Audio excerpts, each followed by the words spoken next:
confirmed number of cases of the coronavirus in Los Angeles County today comes to a total of 22,485, and the confirmed number of deaths comes to 1,056. Here in Torrance, the total number of confirmed cases is 253, with a total confirmed number of deaths at 30.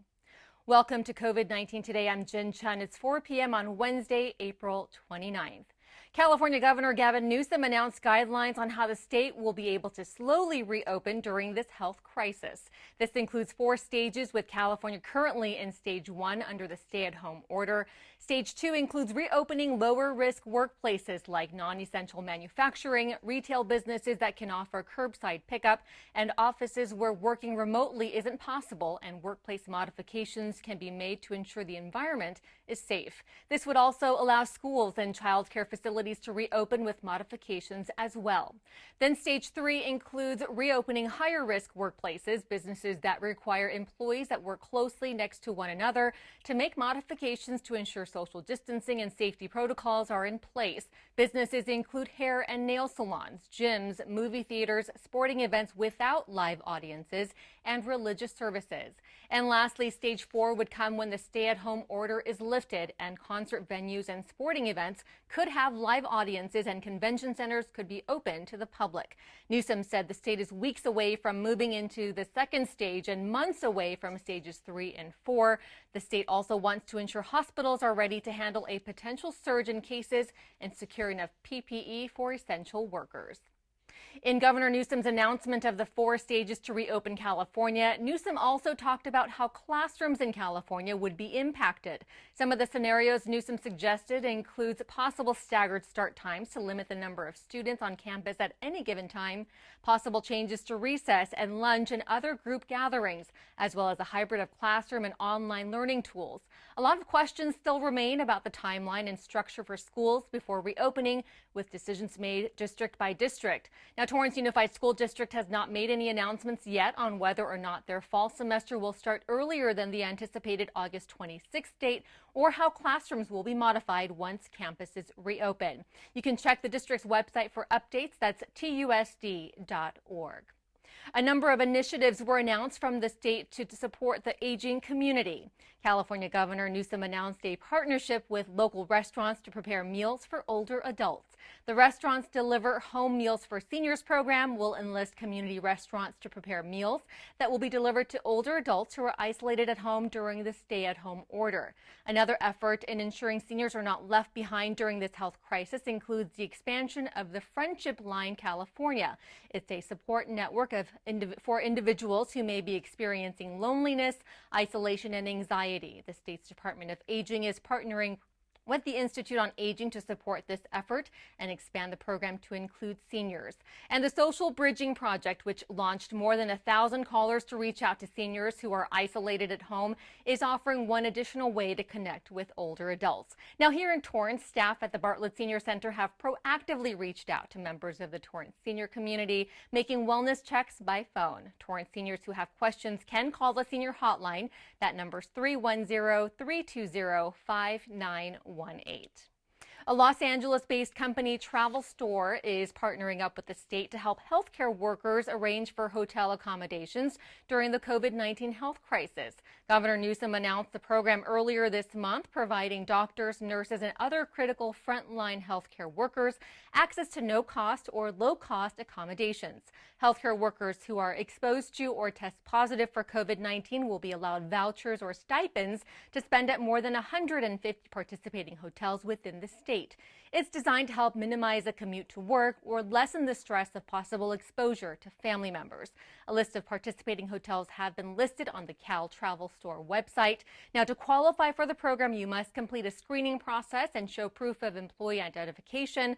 Healthcare professionals can call this number, 877-454-8785. With more people at home during this health crisis, animal shelters are seeing an increase in pet adoptions.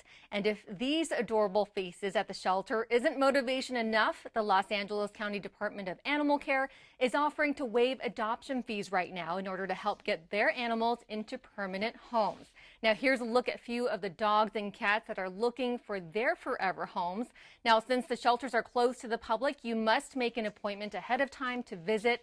The closest location to Torrance is the Gardena Carson Shelter. They're located on Victoria Street. You can go to animalcare.lacounty.gov. A local business in Torrance is going above and beyond their regular operations to ensure frontline workers are staying protected and safe while saving lives. Torrance-based Doug Mockett and Company, an architectural hardware company, is modifying their operations to now produce face shield and face mask extenders. Now, in just a short time, they've joined the fight against COVID-19 by putting their 2 gigawatt 3D printers to work after seeing the PPE shortages in the area. They're printing up to 70 3D face mask extenders for N95 masks and donating to local hospitals every day. Staff says wearing masks for hours at a time puts a lot of strain on the ears, and they hope frontline workers will get some relief by the added length to the straps to fit around the back of the neck rather than over the ears. Now, they've also added custom messages into the extenders. Local hospitals Torrance Memorial, Providence Little Company of Mary Medical Center, and Cedars-Sinai have all received these donations. They've also brought on a team member who is now making 1,000 cloth face masks as well. South Bay Assemblyman Al Muratsuchi was out in the community lending a helping hand recently.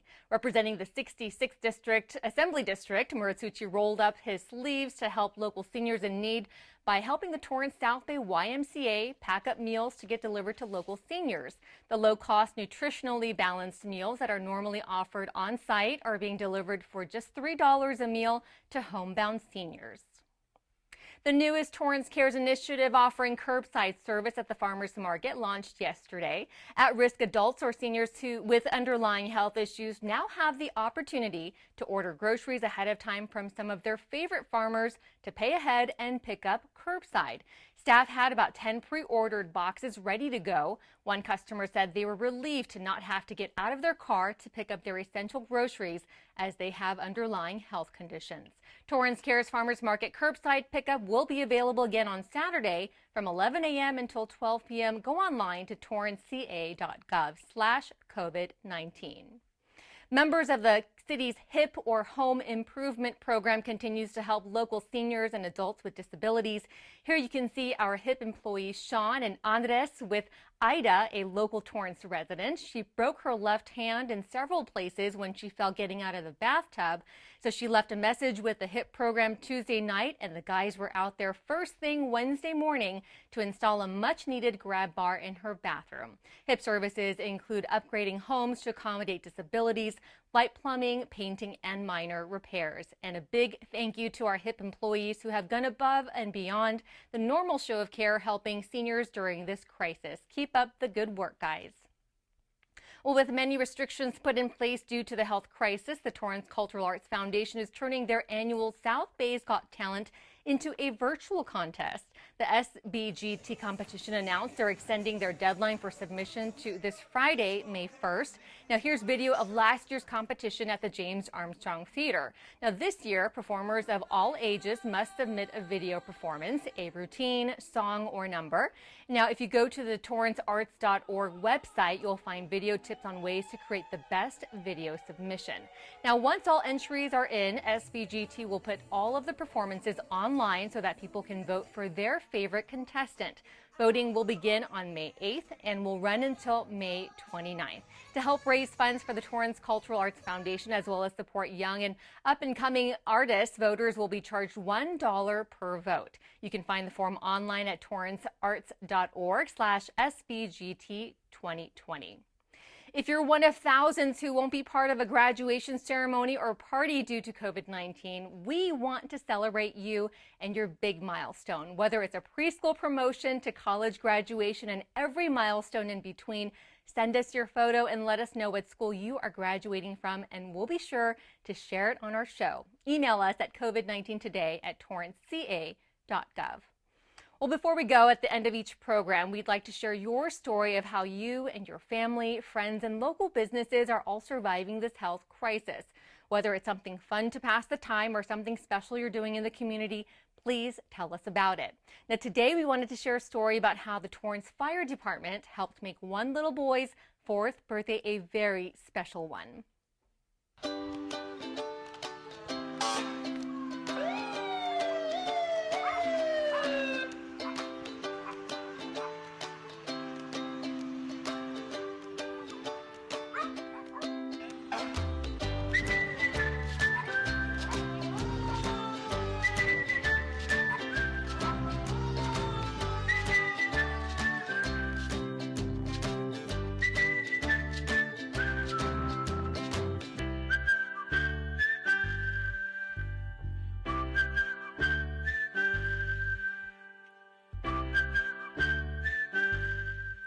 That was 4-year-old Bradley and his family. Now, his mom called the Torrance Fire Department and said her son loves fire engines and fire trucks, and it would make his birthday extra special if personnel could drive by on his special day.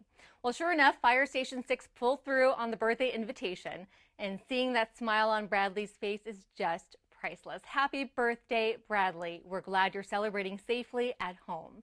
We love hearing these stories. Please keep them coming so that we can share your story of how Torrance cares. Email us at covid19today@torranceca.gov if you have questions or just want to share or even to say hello.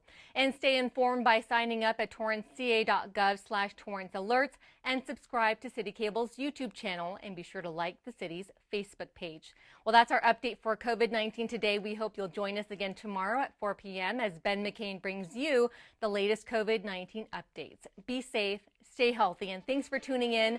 We'll see you next time.